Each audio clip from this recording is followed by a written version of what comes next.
Thomas, wie schön. Yeah.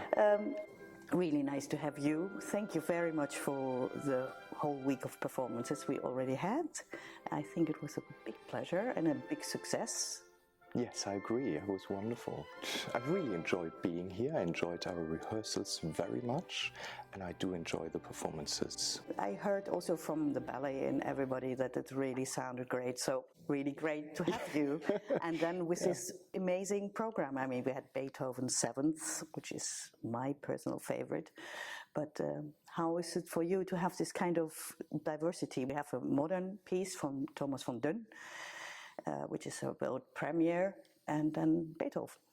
Yeah, I love the combination. I think it's a really great mix. You know, bringing a new piece to life is always wonderful. I so much enjoy working with composers, so having Thomas in the studio during our rehearsals is brilliant. It was a very nice collaboration. And and on the other hand, we have Beethoven, one of the great masterpieces of all times. Yes. And the Seventh is outstanding in a way. I mean, it's so full of joy and exuberance, and it's a fantastic piece. But I think we managed to get a concert performance down there in the pit, so we didn't compromise, and I'm very happy about that.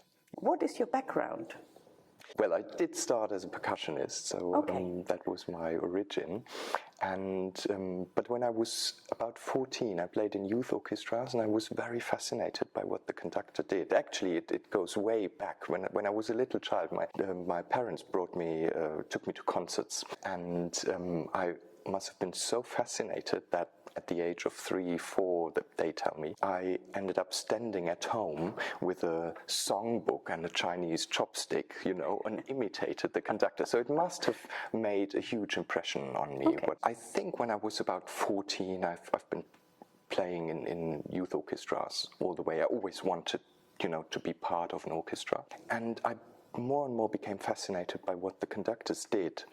And I started to teach myself autodidactically in the beginning, just, you know, imitating the gestures and the movements. And then I went to my parents and said, I need some lessons. So I myself found a teacher at the Staatstheater in Mainz, and my parents would drive me there once a week, and I had some, you know, private lessons. But then when it came to actually studying it and applying for a music academy, I didn't dare. I thought, oh my God, conducting, you know, this is, you have everything, you have to know everything. I don't. But I was always fascinated by contemporary music, so as a guest, I participated in the composition department in the classes. And I played as a percussionist in their concerts. They would, you know, once a term, they would give a Klassenabend, a concert from the composition department, and I played in that. And it happened that one day before the performance, it was in my first term or second term, the day before the performance, we've been rehearsing all week, the conductor dropped out. He was ill. And they said, oh my God, we have to cancel the concert. There's no one who knows the pieces, etc., etc. And I said, you know, I can conduct. I can, you know, if you don't mind, I can try. You might find another percussionist, but, you know, of course, no conductor knows the pieces.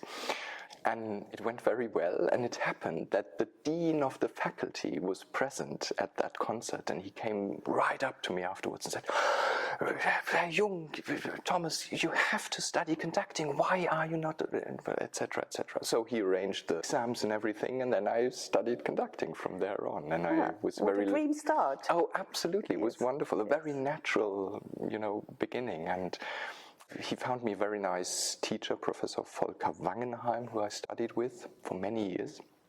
And I was his last student, and he wanted to pass on everything he knew. So we would, far more than the usual workload, we would continue working during term breaks. We would meet several times a week. We worked on all Beethoven symphonies. We worked on most of the Haydn and Mozart symphonies, because he strongly believed that that's the core repertoire for a conductor. And we did all Brahms symphonies together, and then, you know, developed into Mahler. So it was 5 years of very intense working relationship, really. Wow, he was already in my time 30 years ago, was he? He was a legend already. Yeah.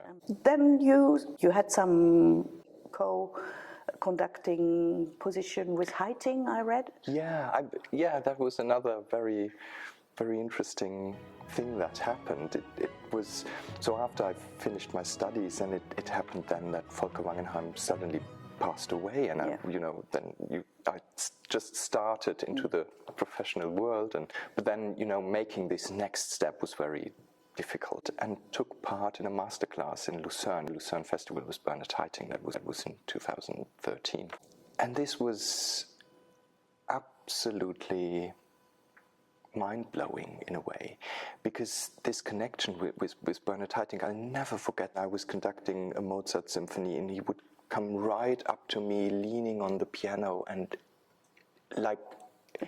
looking through me, X-raying me. It was absolutely intense, and I don't know, something happened. So during the week in Kentucky, it was really nice.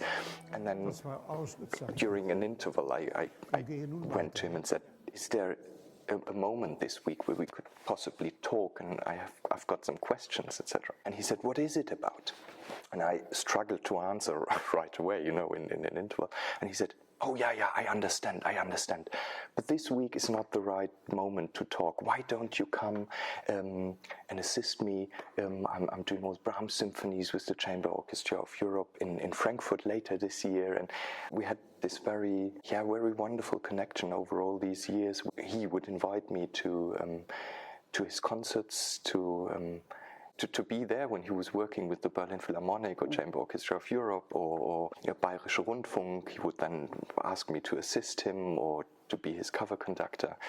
And this was absolutely magical to see someone like him, who I regard as one of the greatest conductors of our time, to see him work, and how he approached the music, how he worked with the musicians, how humble and honest he was. That made a huge impression on me. What an opportunity. Oh. Now you're in England. Yes. How's that? Oh, that's wonderful. It happened again by coincidence. There was this advertisement popped up, Royal Opera House, the Royal Ballet and Birmingham Royal Ballet were looking for aspiring conductors who want to develop about conducting for dance, for ballet. And I'd never conducted for dance until that time. So I thought, why not? Give it a try. I'll never forget how I came into Henry Wood Hall, this, famous, amazing rehearsal space in London. And it was love on first sight with this orchestra. They were so responsive, and I had a great time. Just now they've just appointed me as their principal guest conductor in Birmingham, which is a huge privilege. Oh, congratulations. Yeah, thank you so much. Well deserved. What is your idea about your future? Oh, there are hundreds and thousands of things I'd like to try. Okay.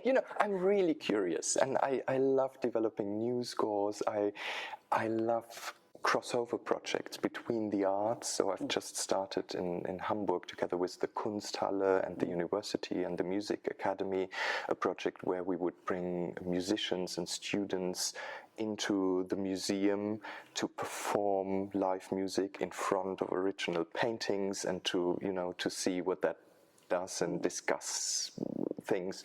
So that's a very dear project to me. I do like to conduct for ballet, but I do love my concert work. Mainly I'm working in the concert hall, and I love that. And I hope that I can keep it parallel, in balance. Yeah. So exactly. We have to see what we actually have in front of us. Great. Na, vielen Dank dann. Danke. Schön.